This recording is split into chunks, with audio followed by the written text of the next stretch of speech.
Hi, this is Grandmaster Daniel Lemos here for iChess.net. We are recording from Buenos Aires, Argentina, and I'm here to talk about my new Master Method course. You can find more info on the link below the video. And what I decided is to talk about a couple of games I played recently. I've been playing for six months, and I have like 50 new games to analyze. And also feel free to talk in the chat. I can answer questions, whatever you need. I'm more than happy to help. So yeah, let's get started. This game I played in Seville a couple of months ago, and I was white against a 2350 player. So d4, d5, hi, yeah, legend 23. Hello there.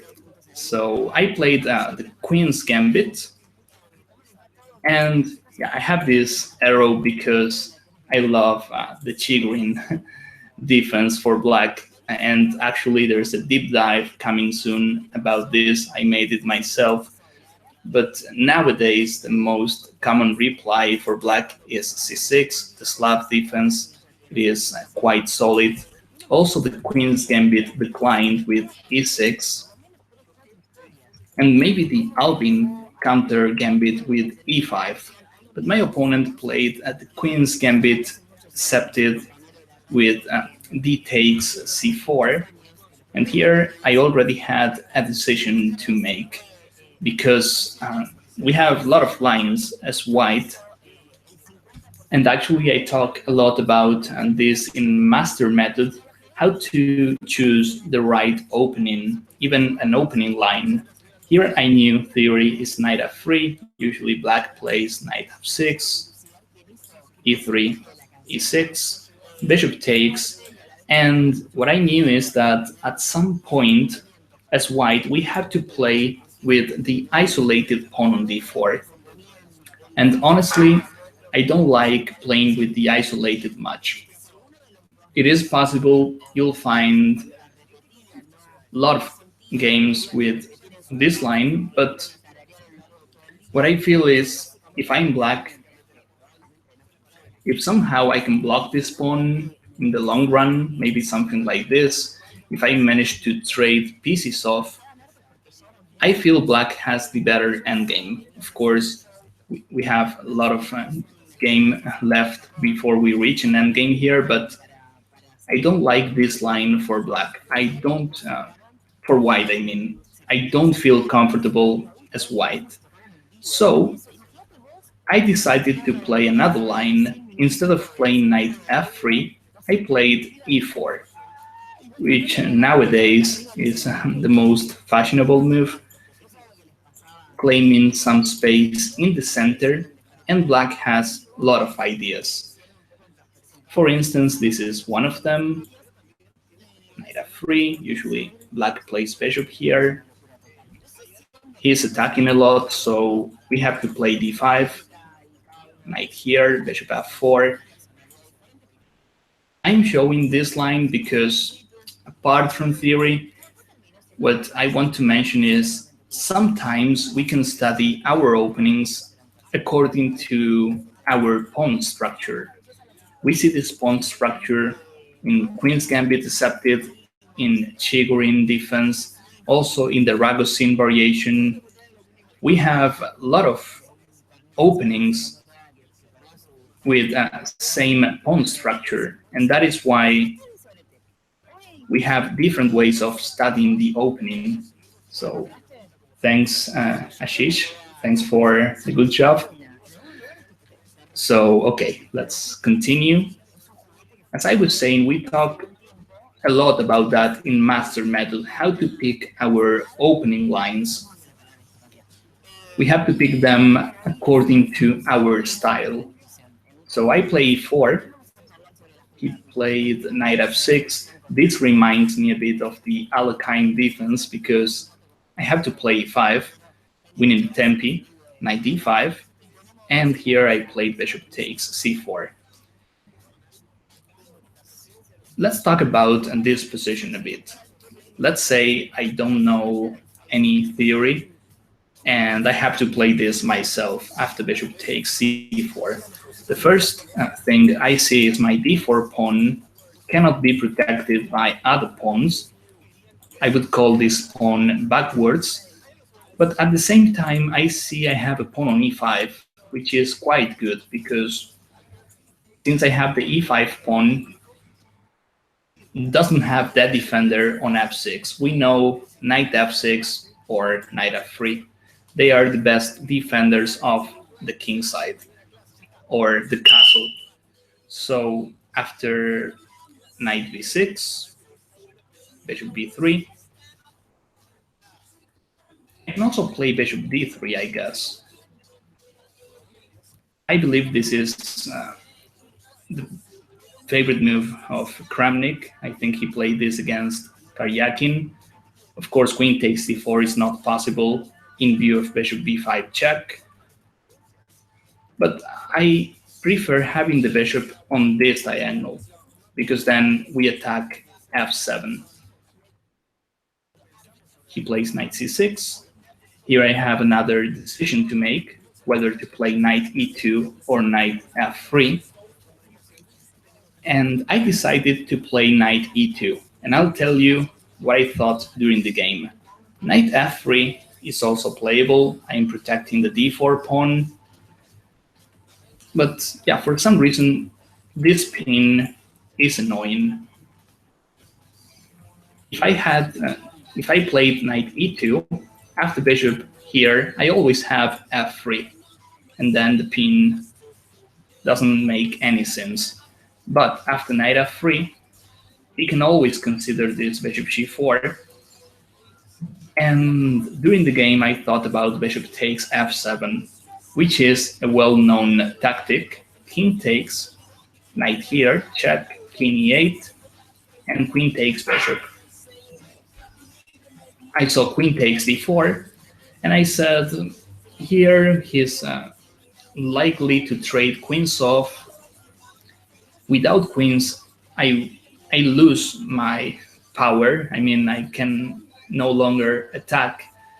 And what is more important, after knight takes d4, it feels like he gets the initiative because knight c2 is there, and well, I'm not even sure, should I play king d1 here?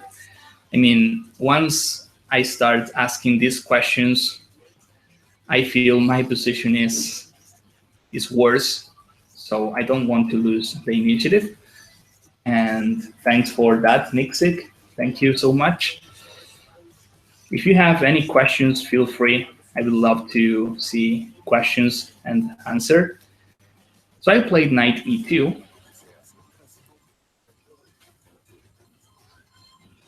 He plays this move, and this was the first key moment of the game because I had the chance of playing f3.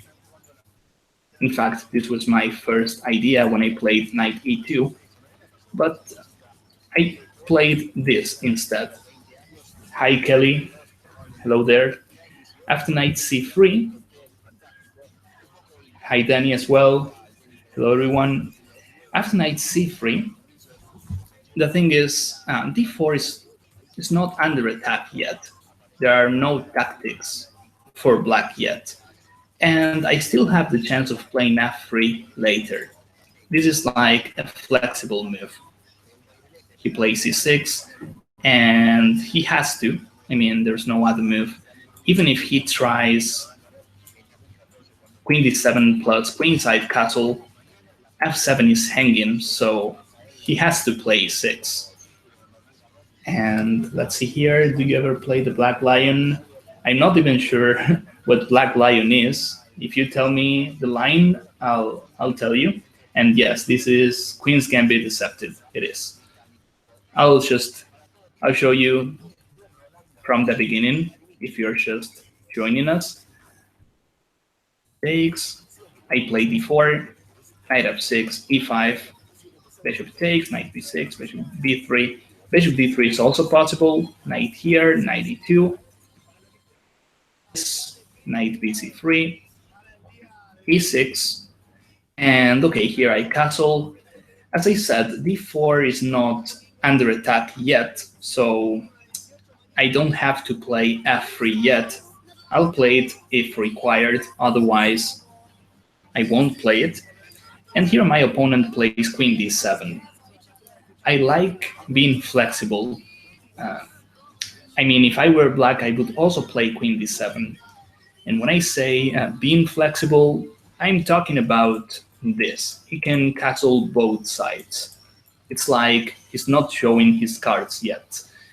And if I don't know if he's castling queenside or kingside, it's tough for me to plan as white.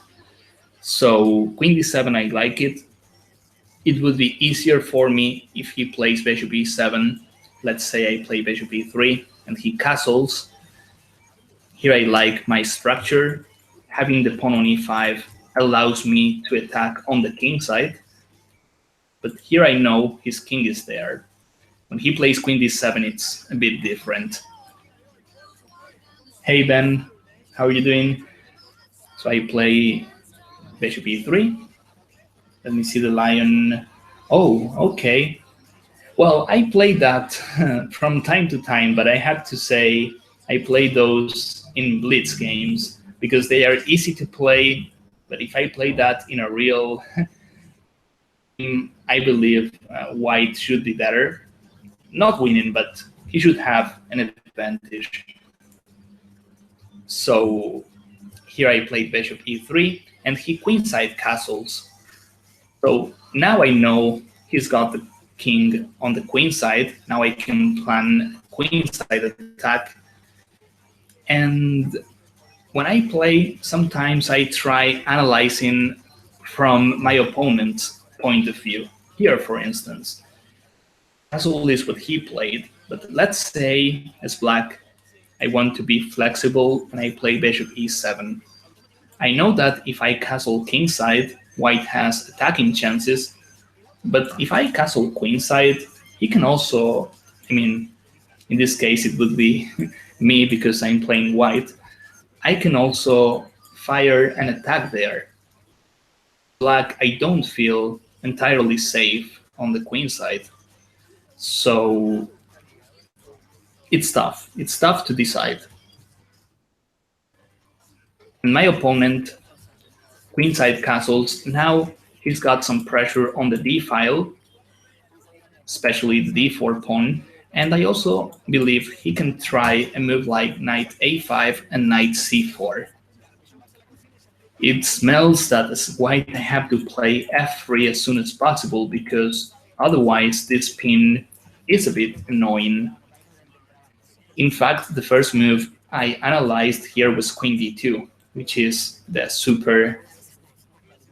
it's the easy move. But he plays knight takes e5, and as you can see, I lose a pawn. And even worse, I don't have the bishop pair. This is something I say a lot in my works. I love the bishop pair, and I think it's a great tool to have, especially in open positions. It's fair to say in chess, most of the games we play are open. So bishop pair, we should care about it.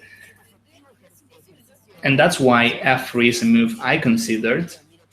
I also thought about a move like rook c1, which is nice because I place the rook on the same file as his king. But then I realized it's going to be tough for me to advance my a pawn if I have the rook on c1. And that's why I decided to leave my rook there on a1. So what to play? As I said, f3 is worth considering, but I decided to play queen e1, and now we'll understand why. I played this to get rid of the pin, and also because I'm guarding the a5 square.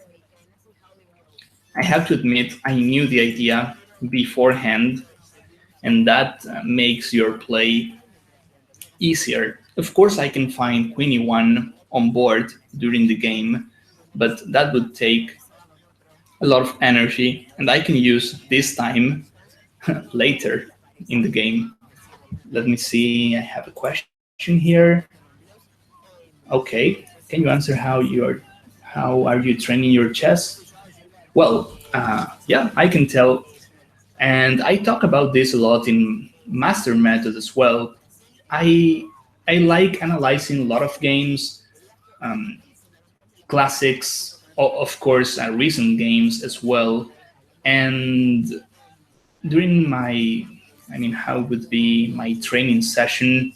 As I said, I love analyzing games, and one thing that I have to do, and I think everyone should, is doing a lot of puzzles because, as I tell in master method as well, you have a lot of ways of getting an advantage, like theory, strategy, ideas. We have a lot of topics. They are endless, but at some point, you have to convert your advantages. And for doing so, you need tactics. And the thing about tactics is you need to, it's not easy to learn. That is a skill you have to develop, you have to train. The only way to do that is by doing puzzles and, of course, analyzing a lot of games. That's what I do. I see games, I like analyzing games. I mean, maybe openings, uh, or any random game, and then I do a lot of puzzles. I don't think my TV is on the background. No, we are with the iChess team here in Buenos Aires. Okay, so Queen E1.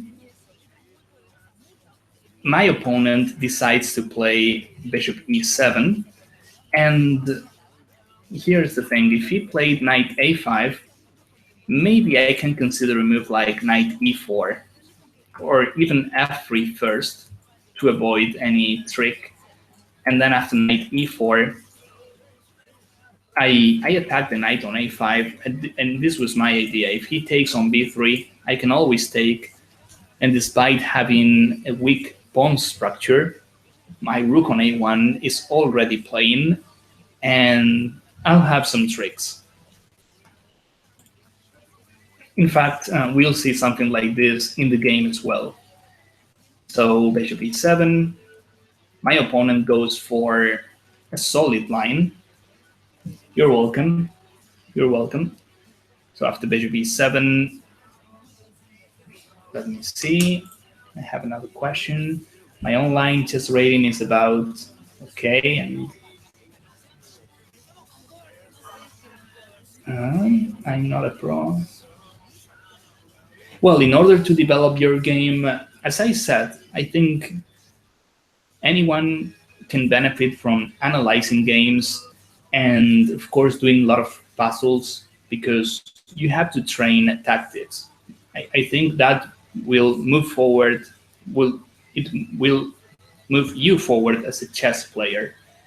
And I know it's tough because there is a lot of information out there, but analyzing fresh games, hopefully, a lot of videos on the iChess channel. We have a lot of videos, and I love teaching. This is what I love to do, and I think I'm good at it. But this analyzing all the time, doing tactics, trust me, that will help you a lot. And that rating doesn't mean much. Of course, it helps, but for improving at chess, you need to study. I don't think it's a number,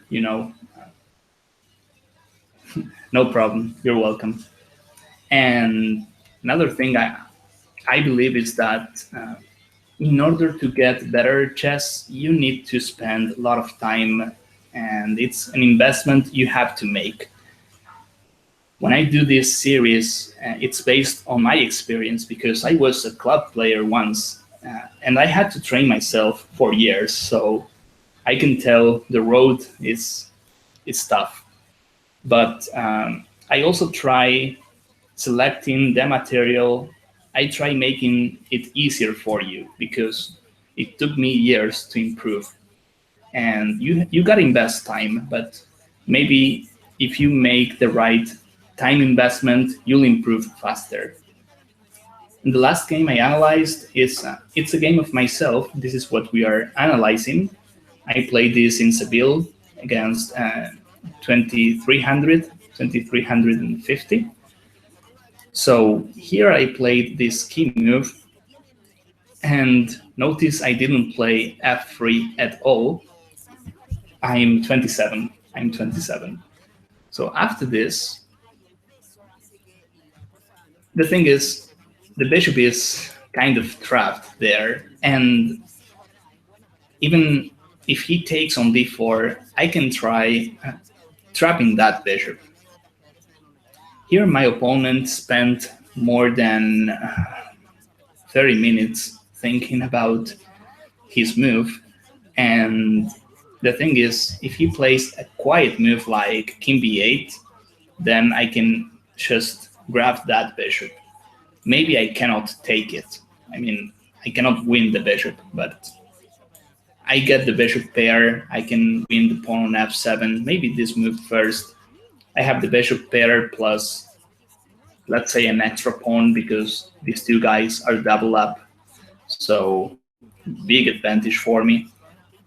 I've been playing chess since I'm 10. And I got my Grandmaster title when I was 18. And well, the basics of analyzing that we discuss a lot about the basics of analyzing in my method. And you have a lot of things to analyze. When here, for instance, when we play this move, it's based not only in tactics, but in other factors like this bishop, which is trapped. Think that sometimes in chess it's impossible to analyze everything, but maybe you can guide yourself following concepts, and that's a good complement with tactics. So okay, he plays knight takes d4. After analyzing for half an hour, my opponent decides to take the pawn, and here I would love to play rook d1, pinning the knight. Unfortunately, the bishop is still on g4, so we have to get rid of this bishop first. And here, for instance, comes the decision making, and I'll tell you how I found my move. The first move we look at is h3.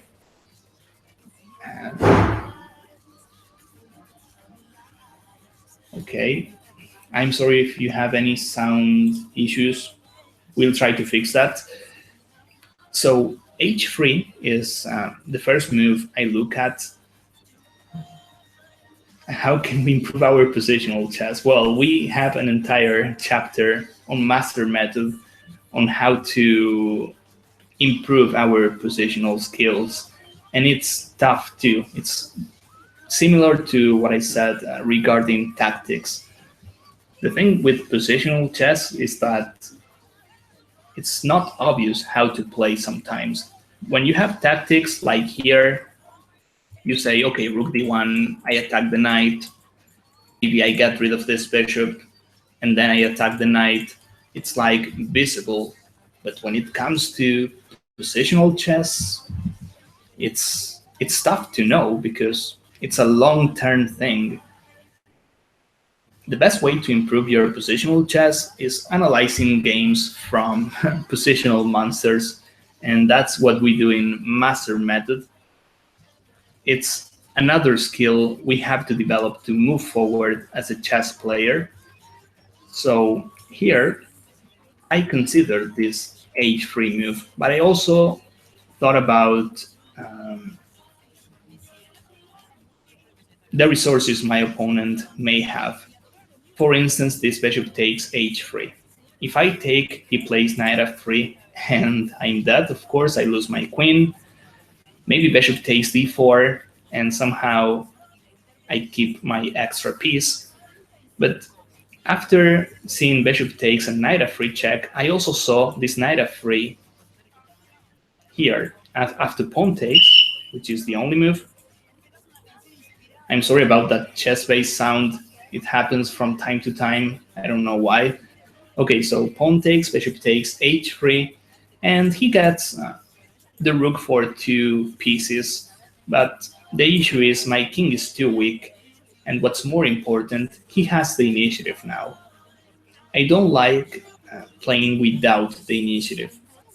As I say a lot, I think the initiative is much more relevant than material. And yes, Hank, Queen E1 was a positional move, definitely. I mean, I would call this move, it is positional, but we are also building up the attack. Without Queen E1, we probably won't have what we'll see later in this game. And actually, we have a chapter called Building Up the Attack in Master Method. For those who are joining us now, you can find more info on the link below the video. Okay, so bishop to e7, this is what my opponent plays. Yeah, knight here. He takes, and instead of h3, which allows a huge counterplay to my opponent, I decided to play f3, which looks much, much better because I still attack the bishop, and moves like rook d1 are now possible. So my opponent decides to take on b3. In order to understand this move, we probably have to look at bishop f5. I saw this during the game, and well, bishop takes. We cannot play this because queen takes d4 check. It is check, and he wins a tempi, huge tempi. So thanks, Danny. Thank you so much.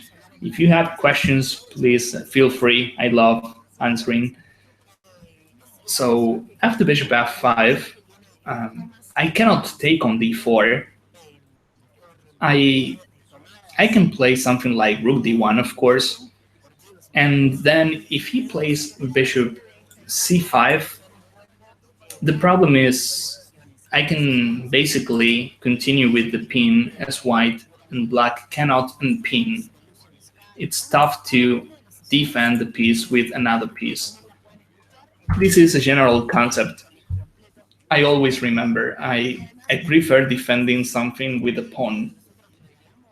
Hello, Ben. Yeah, chess improvement and Richard, Max. I'm from Argentina, from Buenos Aires. What about bishop d1? Well, bishop d1, the thing is, the move itself, it's okay, but since he took a pawn on d4 already, playing bishop d1 means I'm no longer attacking, and he can just run away with his extra material. So that's why I didn't play bishop d1. If material was equal, then I can consider that move. But here I prefer placing a rook on d1, which is much more aggressive.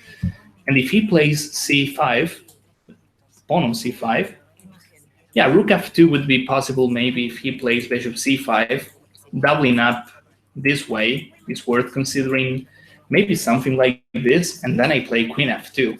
It's like I have 1, 2, 4 pieces attacking the knight on d4. You mean bishop d1 when the bishop was... Oh, you mean bishop d1 here, Richard? I think this is what you mean.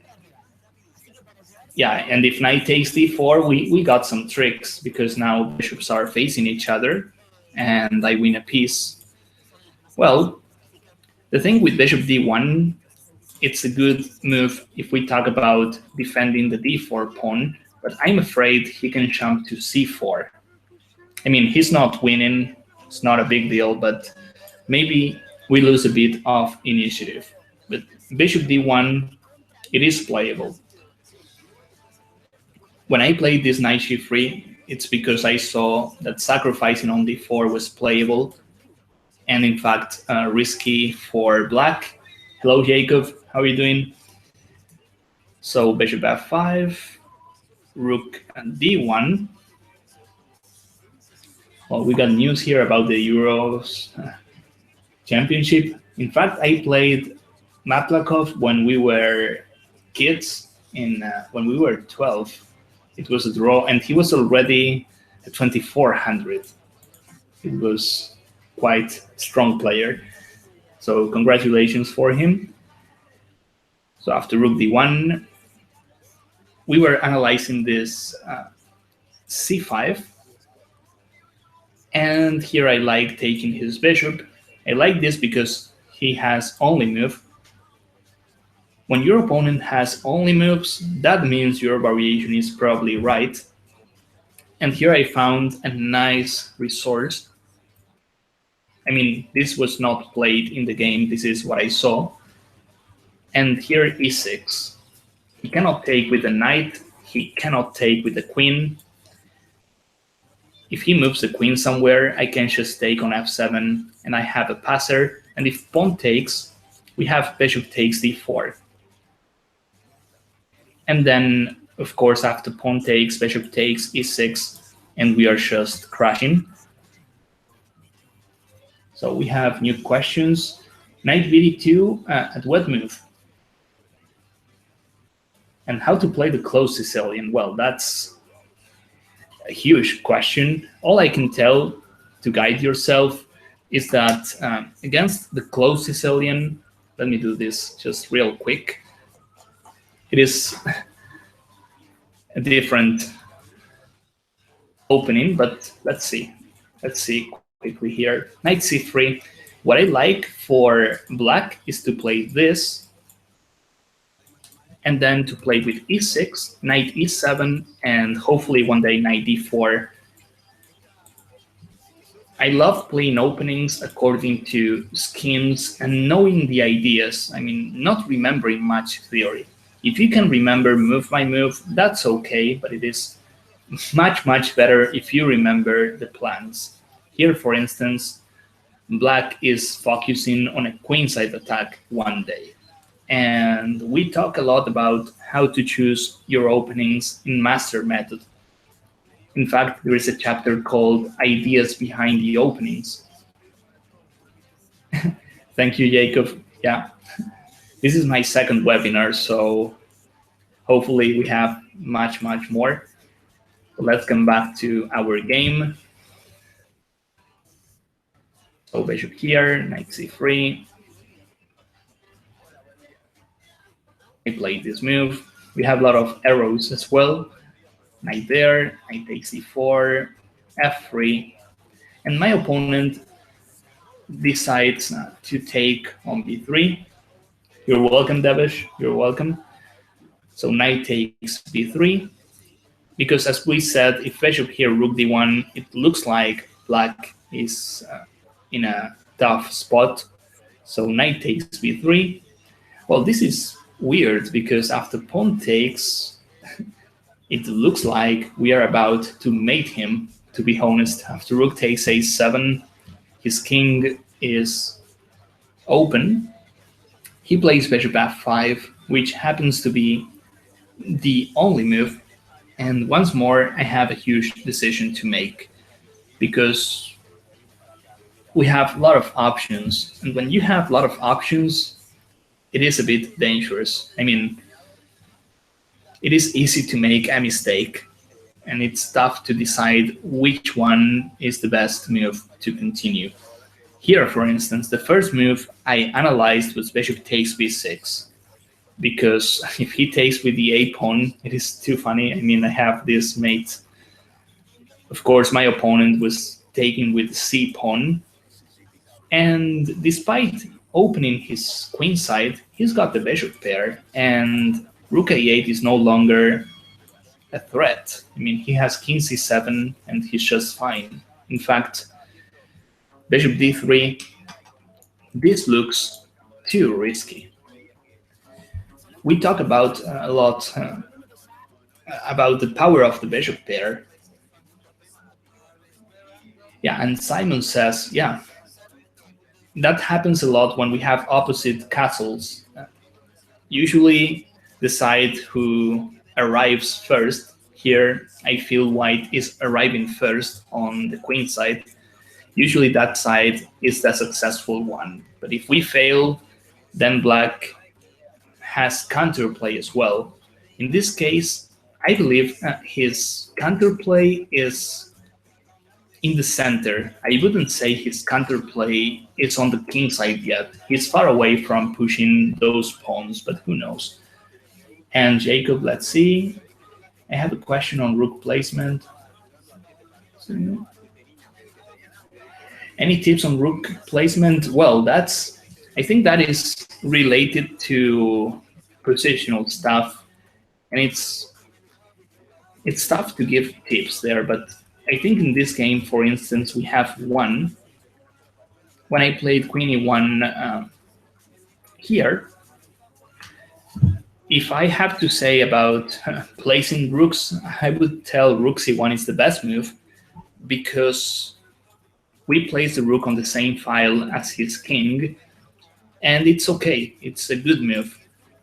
And actually, I made my move queen e1 thinking about my rook placement because I thought about a4, a5.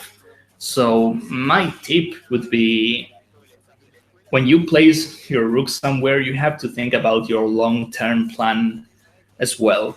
And as I said, rook c1 here is possible. I mean, it makes a lot of sense, and I would recommend it. Let's say I play queen d2.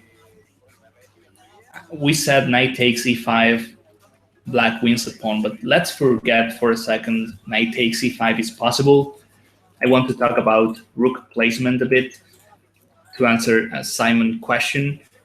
If I want my rook on a1 for the queen side attacking purposes, I would play queen d2, and then this rook on f1, which is quite useless. We know we are not firing on the king side.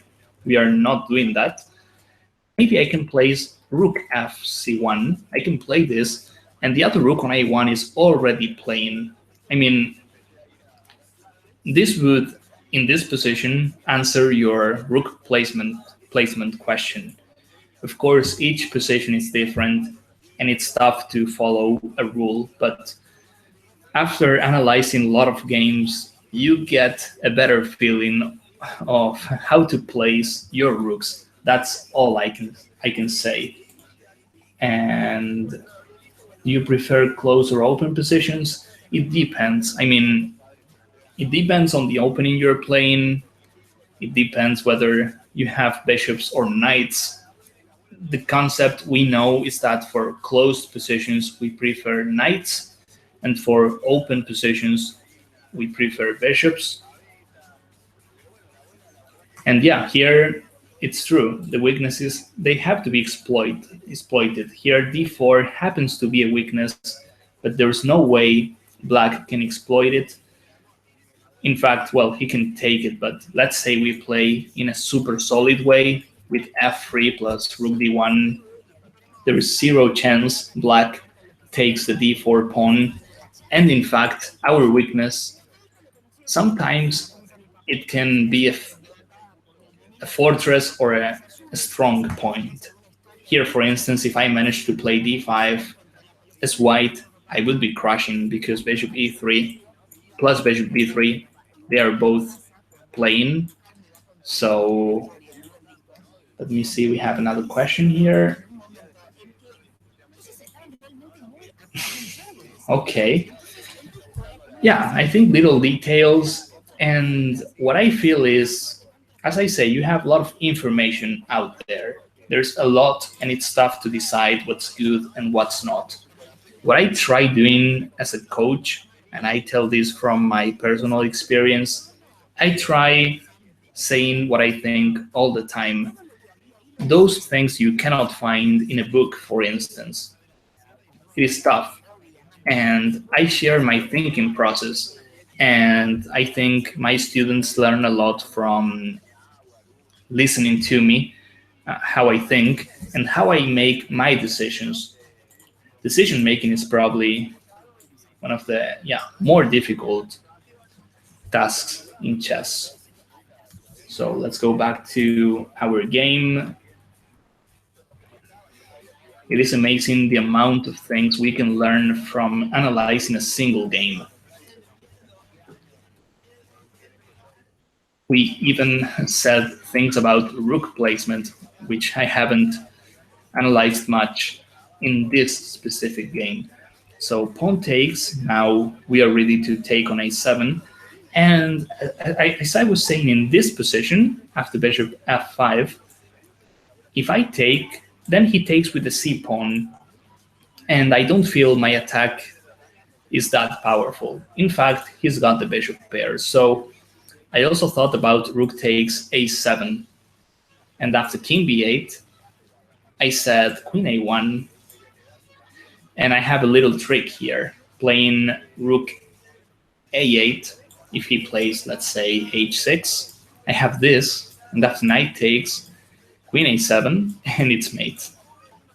All these mating patterns, I see them because I did several puzzles in the past, so it's easy to notice these mating ideas.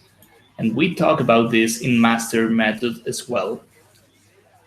Tactics, we have to train them, but sometimes these mating nets with queen a1, rook a8, if we saw a similar game, then we can apply this concept in a game of ours. So the thing after rook takes a7 is that he can play a move like bishop d3 maybe. This is what I saw. He attacks the rook on f1, and maybe he plays bishop a6 later. And I had the feeling my rook on a7 was going to be trapped, and since I didn't see any tactical variation here, I decided to take this bishop first. I think this was an easy decision, because once I take this bishop, then his counterplay, his ideas based on bishop d3, bishop a6 are over. And once he takes, then I can either take on a7 or take on b6. For some reason, I decided to play bishop takes b6 first. And my reason was, if rook takes, he can play queen c6. It is unclear.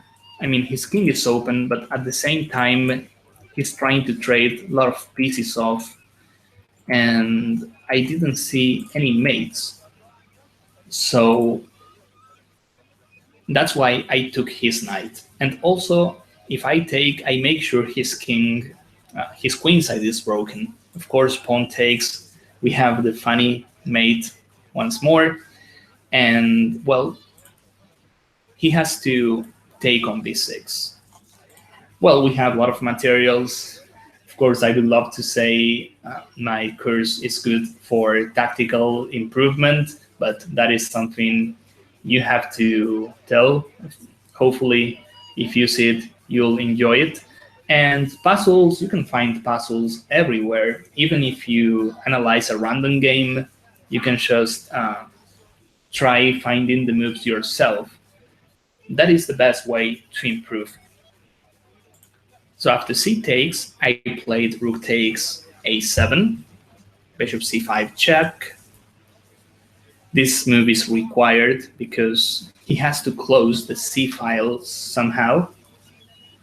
Queen c1 is possible. We'll see. Rook on f1 is not doing much. Maybe, yeah, definitely. This rook on f1 that we'll see in this game, didn't have to use it, but I mean, if he plays at some point something like king b8, I would love to play rook f a1, but here I can just play queen a1. That is the difference. And yes, here rook c1 is coming next, but my opponent didn't play king b8. And queen c1, here, instead of rook takes a7, maybe? I mean, here I feel I have to take that pawn, because if I play queen c1 now, he plays king b8, and okay, the a file is still open, but he's got an extra pawn. Let's say I play, well, what I played, rook takes a7. He checks on c5, king h1 is the only move. Queen c1 loses value at this point because the bishop is already on c5, and I have the feeling I'll end up playing queen a1 because he'll probably play king b8. Let me see the chat. Queen f2, then rook c1. Well, queen f2, it was possible at some point, but we have to be extremely careful with bishop c5. This diagonal, it is in fact the only dangerous diagonal black has. So, okay, and b4 first, maybe. Here after rook takes, okay, now I get your point. Bishop c5, king here. Once our king is safe, which by the way, I think it is after bishop c5, we are out of this diagonal. We can consider b4. I saw stuff like this during the game because then we attack the bishop, and of course with b4 we also open the c file. I imagine something like queen a1, then I place my rook on c1 and I play b4. If that is what you were saying, then I like your idea. I mean, I saw something like this during the game. So here we have another question for the Scotch gambit after bishop c5 or bishop d7. I think it's bishop c5. I think it's bishop c5. I'm pretty sure. So after king h1, my opponent decides to play rook h e8. And yeah, he brings a rook. That rook wasn't doing much, and maybe now he has some kind of counterplay. It is always a good idea to finish your development. And as I said, king b8 runs into queen a1. So, and the other idea, yeah, playing queen e2, trying to play knight b5, it's also possible. But you know, during the game, here for instance, he plays rook e8. I thought about driving my knight to b5. In fact, it looks like the most logical idea because if I control c7, then I can just mate him. But here we have a good concept to discuss defense. When you're under pressure, you have to consider trading pieces off. And black here, he can try, I mean,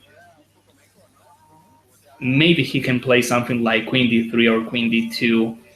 Yeah, I know I probably have rook a8 and knight b5. Okay, yeah. But the concept, hopefully you get the concept. When you're defending, when you're under pressure, what you have to do is trade pieces off. That is a concept we mention a lot in our works. And here, yeah, I feel this is probably punishing king c7. I have knight b5 check. That is the thing. My queen on e2 is still protecting that knight. And here I can either draw, but of course I'm not doing that.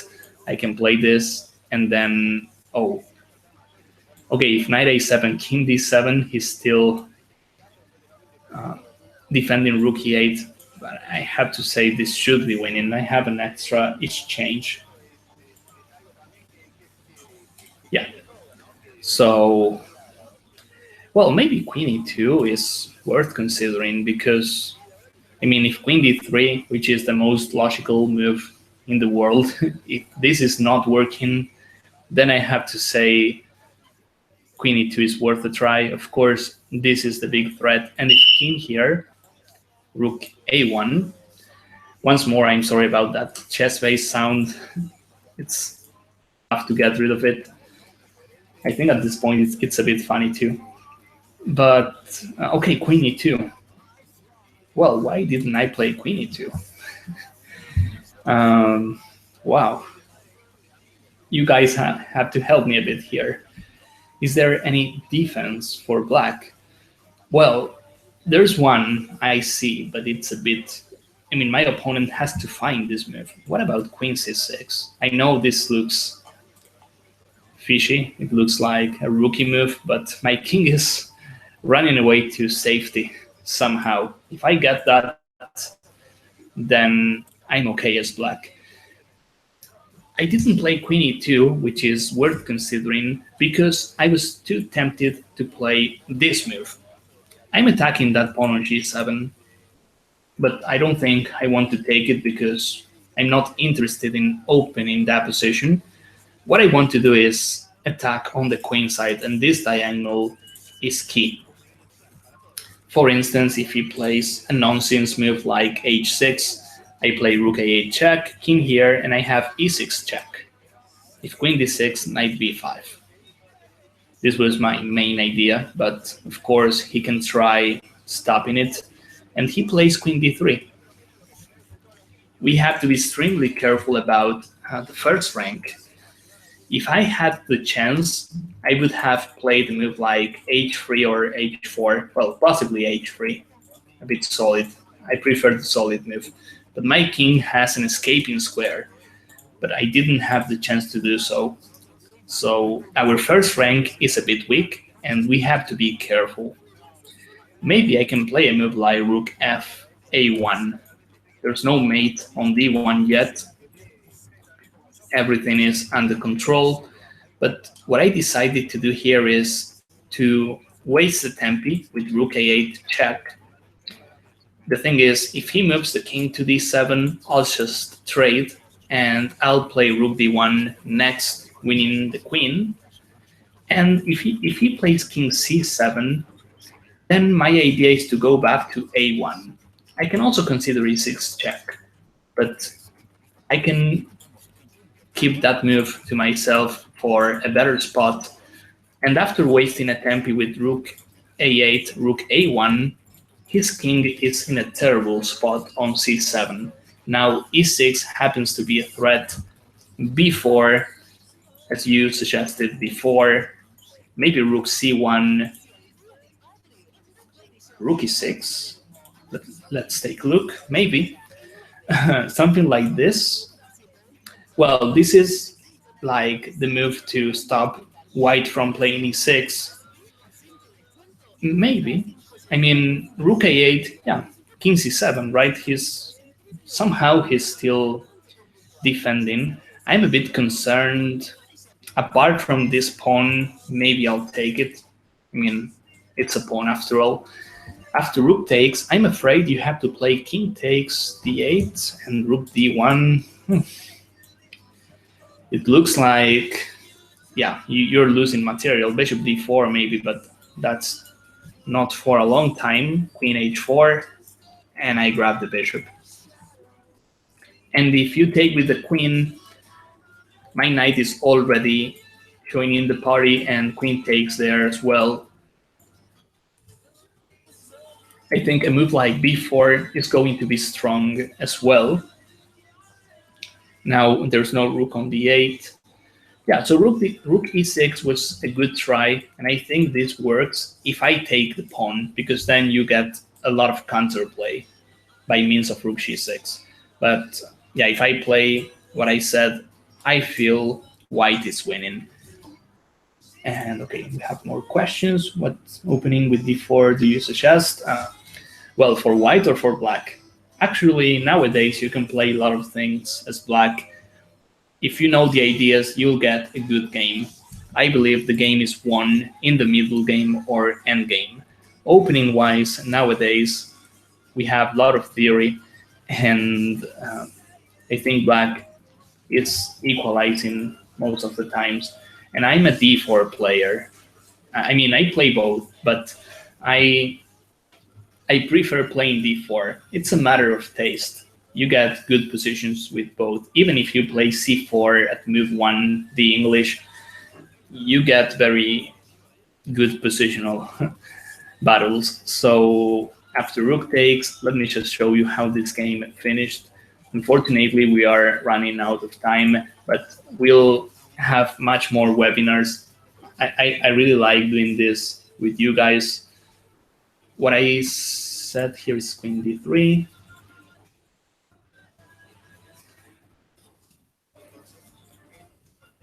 Rook a8, king c7, rook a1. So as I said, by playing this maneuver, I force him to stay with the king on c7, which is bad square. And here, the problem is the queen is also lacking squares. There's no queen b5. He has to play queen c2. And Now after knight b5, well, if he goes here, e6 should be crashing.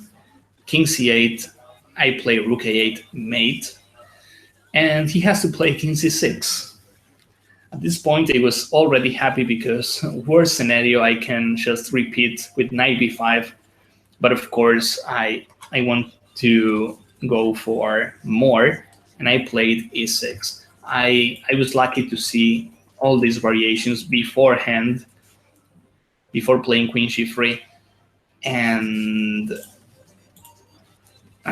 okay, thanks for all your comments.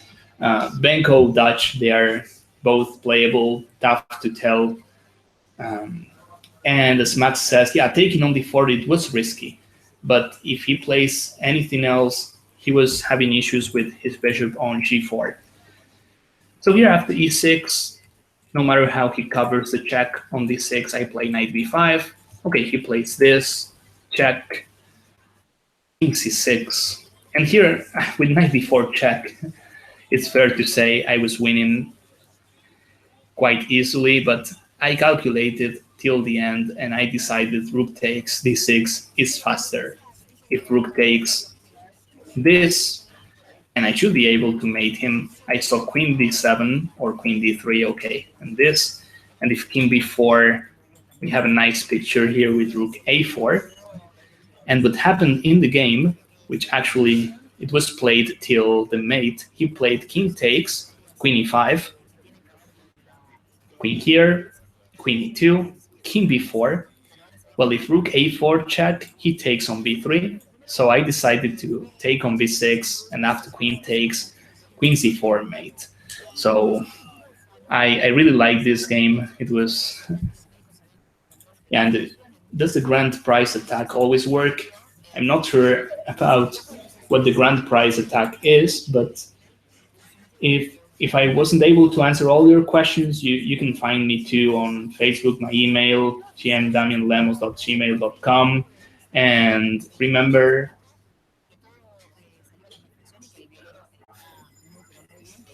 okay, and by the way, guys, I'm getting good news here. We have another webinar coming about the well-known and great Grandmaster, Rafael Leitao. You can just, once I'm done, you can watch him. I highly recommend it. And, well, I had to say goodbye, unfortunately.